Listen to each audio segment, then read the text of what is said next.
Hey yo, what's good, my peoples? It's your boy, Big Chris, aka the Compton Animator, and welcome to another review on Dumb as Hell. So, on today's show, we're reviewing Mortal Kombat 2021. Man, this is a movie I watched a few weeks back, and I've been waiting to get the review in. I was trying to do one sooner, but for some reason, YouTube wouldn't let me upload anything. But your boy's here now. And we're going to start off with my three phases.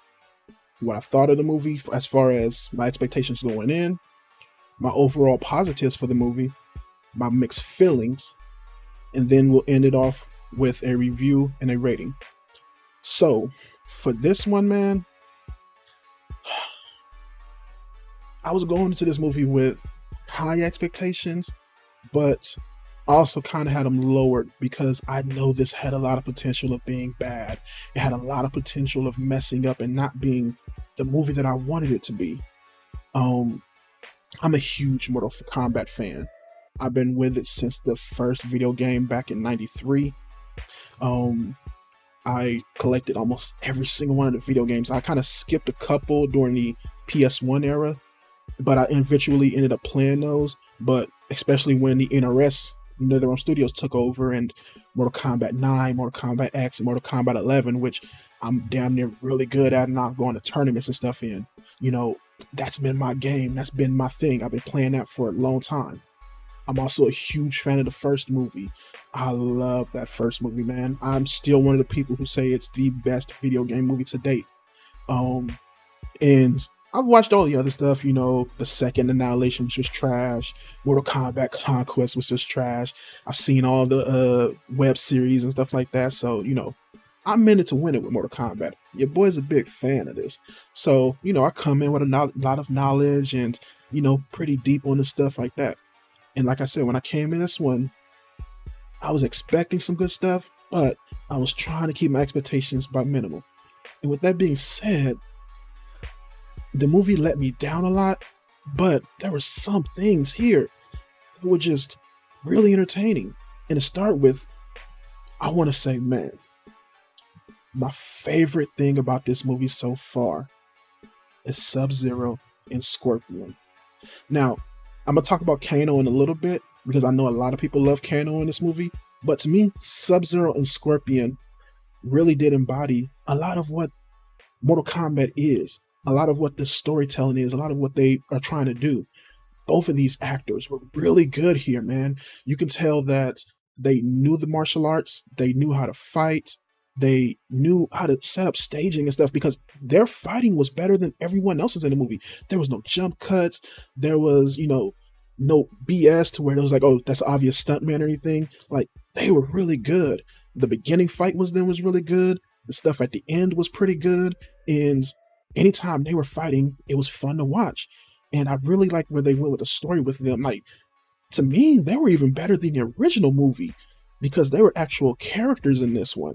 And that was really dope to watch. Like, yo, they're actually doing Sub-Zero and Scorpion right, man. That was so dope, man. That was so dope. And like I said, the other part of this movie that was pretty damn good was Kano. Kano in here was the kind of lifeblood of this movie. He was very funny. He did nicely with the martial arts and stuff like that. He came off as a lot of Kano in this movie, and it was pretty entertaining to see where he was going with everything and how he was just, playing around with the character and keeping it lighthearted, but also keeping kind of this, twisted sense of humor with him, to where you're wondering, yo, is this dude villainous or not?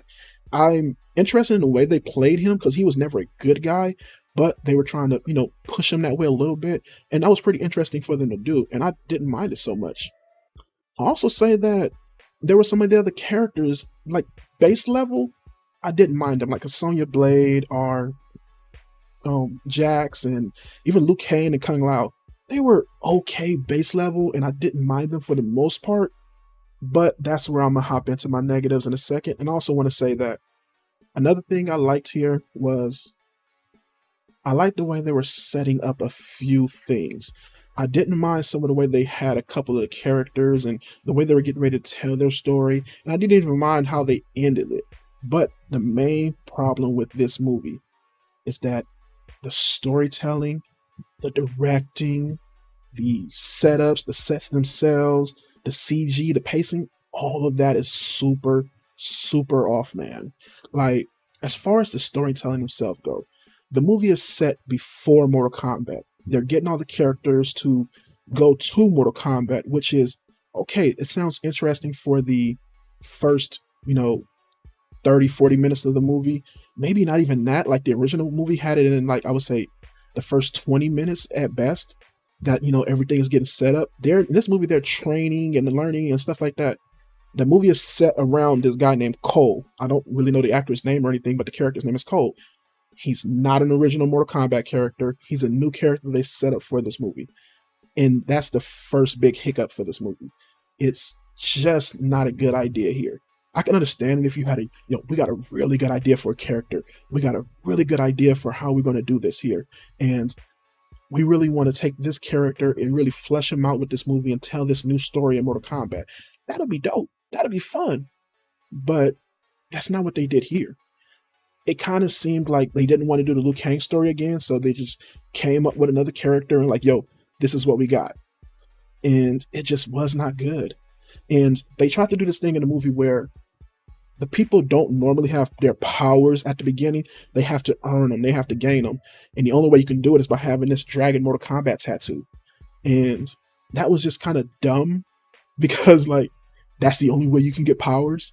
Like, it just made no sense, and it became a big MacGuffin here and there. And the kind of character, the Cole guy, became the one, the guy who could save the world. Instead of it being just, they're doing it as a group, or he's learning how to do it. Like, they had training montages here, and that just did not work because they didn't know how to have fun with it. The main guy and a lot of the characters themselves couldn't really fight. So there were points to where you can tell, like, yo, we have to do a bunch of jump cuts and stuff to try to get these fights going. And they just did not know what they were doing here. I would say that some of the parts, like there was a beginning fight with Sub-Zero and Jax, that was pretty chill. There was some stuff during the training that was okay, and there was a fight between Sonya Blade and Kano that was pretty chill. But other than that, that's about it, man. Another thing, another huge problem with this movie is the overall sets and the CG. The sets here go from pretty okay to terrible. And sometimes you can see that they're using CG sets. And some of these sets are really bad, man.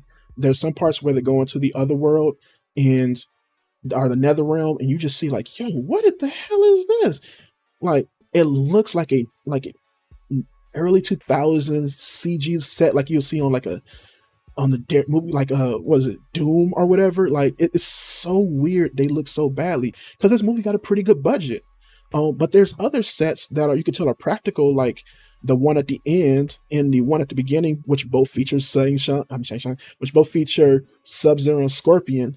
Those are pretty chill, and you can tell they're real sets. And it's like, whenever they do that, it works. When they don't, it don't. And that's one thing that was great about the original movie, is that everything was practical. Everything was real for the most part, except that reptile CG thing was just terrible in the original. But here, the original movie, everything was real, everything was practical, and it really worked. It really sold that movie. This one, it felt like, yo, that's something you should have done. That's something you should have incorporated. That's a way of taking these characters to another world and really using those type of things and really showing off the skills and everything. Like, there was some CG stuff that was pretty okay here, but it just didn't do too much. Like Goro in this movie was interesting to me because he was all CG, unlike in the original movie where he's just a puppet. I have a fondness for that puppet in the original movie because I'm entertained by how it looks, how it moves, just the mechanics of it. Even though, it doesn't hold up too well, it's still fun, and you can tell it's real, it's really there. Here, it looks somewhat better, but because there's nothing backing it up, like if they would have had an actual story for Goro here, maybe you can deal with the CG and you grows on you, but he comes out of nowhere and the CG is like iffy. And that's a problem with a lot of the stuff here. It's just real iffy, and it just does not work for me. And the fact that they set this movie to where it's before the Mortal Kombat just does a terrible job with the pacing. because it feels like they don't know what they're doing. It feels like the characters have nowhere to go. It's like, why call this movie Mortal Kombat if you're not going to go directly to the Mortal Kombat? Like, let's get to it. Let's get to the fighting. Let's get to the real stuff. And just don't do a good job of that here, man. I really had high hopes for this one. I'm gonna say I really had high hopes for this, and something succeeded, but too much of it didn't, and it kind of left me hanging for a part. Like it, and you could tell they're going to do another movie, which I'm like, I kind of want to see it. Like I kind of want them to do it, but maybe get a different director and find another way to put more money into it. But this one isn't it. So yeah, as far as my ratings go, I'm gonna say I'm gonna have to give it probably like a 2.75 stars. I know it's a little bit goofy with the point numbers, but like I'm almost at a 3 out of 5. I'm almost there, but it just doesn't do enough to get me there. Like it's a little below average. So like 2.5, 2.75 out of 5. Like that's where I'm at.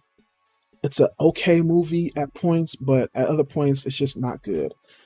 Um, I'll probably watch it again and keep it in my collection, but it, it is what it is, man. So thank you for watching. Like and subscribe and all that good stuff. You can hit me up. I have Instagram, Facebook, YouTube, all that dumb as hell. I think my Twitter is dumb as hell 101 or one.